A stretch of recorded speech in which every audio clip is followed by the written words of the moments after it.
Welcome to the Appendix, where we read the primary sources of the past so that you can better understand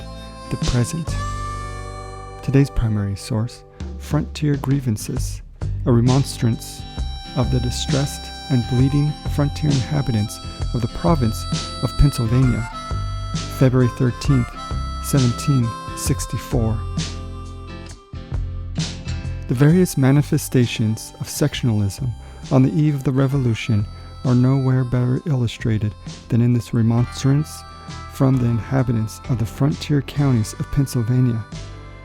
The immediate background of the remonstrance was Pontiac's rebellion and the raid of the so-called Paxton Boys on the civilized Conestogo Indians.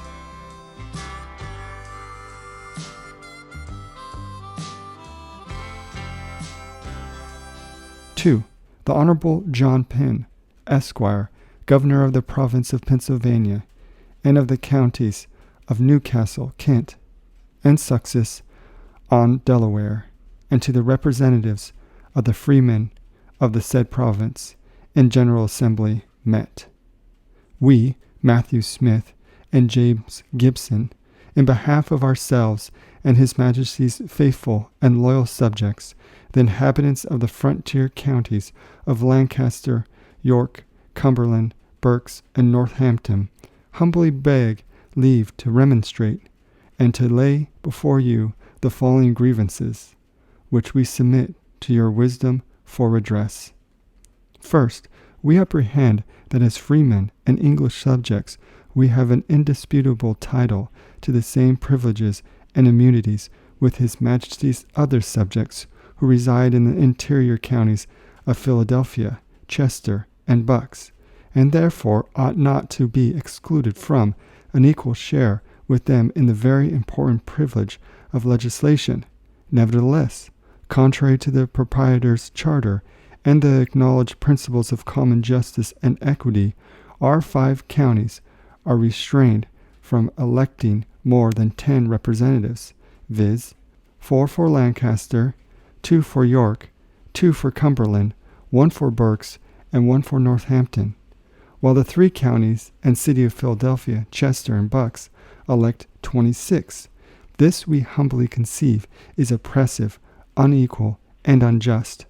the cause of our many grievances and infringement of our natural privileges of freedom and equality. Wherefore we humbly pray that we be no longer deprived of an equal number with the 3 aforesaid counties to represent us in assembly. Secondly, we understand that a bill is now before the House of Assembly, wherein it is provided that such persons as such be charged with killing any Indians in Lancaster County should not be tried in the county where the fact was committed, but in the counties of Philadelphia, Chester, or Bucks. This is manifestly to deprive British subjects of their known privileges, to cast an eternal reproach upon whole counties, as if they were unfit to serve their country in the quality of jurymen, and to contradict the well-known laws of the British nation in a point whereon life, liberty, and security essentially depend, namely that of being tried by their equals in the neighborhood where their accusers, and the witnesses' character and credit with the circumstances of the fact are best known, and instead thereof putting their lives in the hands of strangers who may as justly be suspected of partiality too, as the frontier counties can be of prejudice against Indians, and this too in favor of Indians only, against His Majesty's faithful and loyal subjects. Thirdly, during the late and present Indian War, the frontiers of this province have been repeatedly attacked and ravaged by skulking parties of the Indians, who have with the most savage cruelty murdered men, women, and children without distinction, and have reduced near 1,000 families to the most extreme distress. It grieves us to the very heart to see such of our frontier inhabitants as have escaped savage fury with the loss of their parents, their children, their wives, or relatives, left destitute by the public, and exposed to the most cruel poverty and wretchedness, while upwards of 120 of these savages, who are with great reason suspected of being guilty of these horrid barbarities under the mask of friendship, have procured themselves to be taken under the protection of the government, with a view to elude the fury of the brave relatives of the murdered, and are now maintained at the public expense. Some of these Indians now in the barracks of Philadelphia are confessedly a part of the Wyalusing Indians, which tribe is now at war with us, and the others are the Moravian Indians, who, living among us under the cloak of friendship, carried on a correspondence with our known enemies of the great island. We cannot but observe with sorrow and indignation that some persons in this province are at pains to extenuate the barbarous cruelties practiced by these savages on our murdered brethren and relatives, which are shocking to human nature, and must pierce every heart but that of the hardened perpetrators or their abaters. Nor is it less distressing to hear others pleading that although the Wyalusing tribe is at war with us, yet that part of which is under the protection of the government may be friendly to the English and innocent. In what nation under the sun was it ever the custom that when a neighboring nation took up arms, not an individual should be touched, but only the persons that offended hostilities? Who ever proclaimed war with a part of a nation and not with the whole? Had these Indians disapproved of the perfidy of their tribe and been willing to cultivate and preserve friendship with us, why did they not give notice of the war before it happened, as it is known to be the result of long deliberations and a preconcerned combination among them? Why did they not leave their tribe immediately and come among us before there was ground to suspect them, or war was actually waged with their tribe? No, they stayed among them, were privy to their murders and ravages, until we had destroyed their provisions, and when they could no longer subsist at home, they came not as deserters, but as friends, to be maintained through the winter, that they may scalp and butcher us in the spring.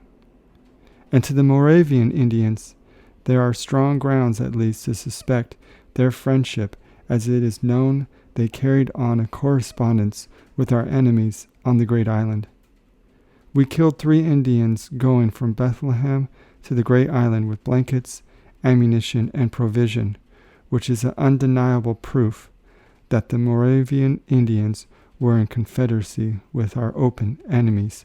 and we cannot but be filled with indignation to hear this action of ours painted in the most odious and detestable colors, as if we had inhumanly murdered our guides who preserved us from perishing in the woods, when we only killed 3 of our known enemies who attempted to shoot us when we surprised them. And besides all this, we understand that one of these very Indians is proved by the oath of Stinson's widow to be the very person that murdered her husband. How then comes it to pass that he alone and all the Moravian Indians should join with the enemy to murder that family? Or can it be supposed that any enemy Indians, contrary to their known custom of making war, should penetrate into the heart of a settled country to burn, plunder, and murder the inhabitants, and not molest any houses in their return, or ever be seen or heard of? Or how can we account for it that no ravages have been committed in Northampton County since the removal of the Moravian Indians, when the great cove has been struck since? These things put it beyond doubt with us that the Indians now at Philadelphia are His Majesty's perfidious enemies, and therefore to protect and maintain them at the public expense, while our suffering brethren on the frontier are almost destitute of the necessaries of life and are neglected by public, is sufficient to make us mad with rage and tempt us to do what nothing but the most violent necessity can vindicate. We humbly and earnestly pray, therefore, that those enemies of his majesty may be removed as soon as possible out of the province. Fourthly, we humbly conceive that it is contrary to the maxims of good policy and extremely dangerous to our frontiers to suffer any Indians of what tribe soever to live within the inhabited parts of this province while we are engaged in an Indian war, as experience has taught us that they are all perfidious, and their claim to freedom and independency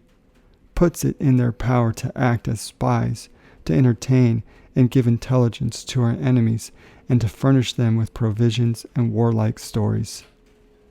To this fatal intercourse between our pretended friends and open enemies, we must ascribe the greatest of the ravages and murders that have been committed in the course of this and the last Indian war. We therefore pray that this grievance be taken under consideration and remedied. Fifthly, we cannot help lamenting that no provision has been hitherto made that such of our frontier inhabitants as have been wounded in defense of the province, their lives and liberties may be taken care of and cured of their wounds at the public expense. We therefore pray that this grievance may be redressed. Sixthly, in the late Indian War, this province, with others of His Majesty's colonies, gave rewards for Indian scalps to encourage the seeking them in their own country, as the most likely means of destroying or reducing them to reason. But no such encouragement has been given in this war, which has dampened the spirits of many brave men who are willing to venture their lives in parties against the enemy. We therefore pray that public rewards may be proposed for Indian scalps, which may be adequate to the dangers attending enterprises of this nature. Seventhly, we daily lament that numbers of our nearest and dearest relatives are still in captivity among the savage heathen, to be trained up in all their ignorance, and to be tortured to death with all the contrivances of Indian cruelty. For attempting to make their escape from bondage, we say they pay no regard to the many solemn promises which they have made to restore our friends who are in bondage against them. We therefore earnestly pray that no trade may hereafter be permitted to be carried on with them until our brethren and relatives are brought home to us. Eighthly, we complain that a certain society of people in this province, in the late Indian War, and at several treaties held by the king's representatives, openly loaded the Indians with presents, and that J.P.A., leader of the said society in defense of all government, not only abetted our Indian enemies, but kept up a private intelligence with them, and publicly received from them a belt of wampum, as if he had been our governor, or authorized by the king to treat with his enemies. But this means the Indians have been taught to despise us as a weak and disunited people, and from this fatal source have arose many of our calamities under which we groan. We humbly pray, therefore, that this grievance may be addressed, and that no private subject be hereafter permitted to treat with or carry on a correspondence with our enemies. Ninthly, we cannot but observe with sorrow that Fort Augusta, which has been very expensive to this province, has afforded us but little assistance during this or the last war. The men that were stationed at that place neither helped our distressed inhabitants to save their crops, nor did they attack our enemies in the towns or parole on our frontiers. We humbly request that proper measures may be taken to make that garrison more serviceable to us in our distress, if it can be done. N.P. We are far from intending any reflection against the commanding officer stationed at Augusta, as we presume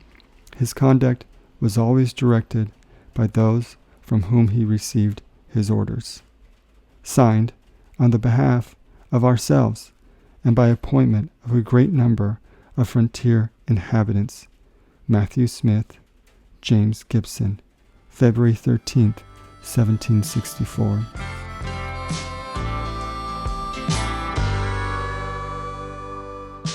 Thank you for joining us for our primary source today on the Appendix. We will see you in the stacks.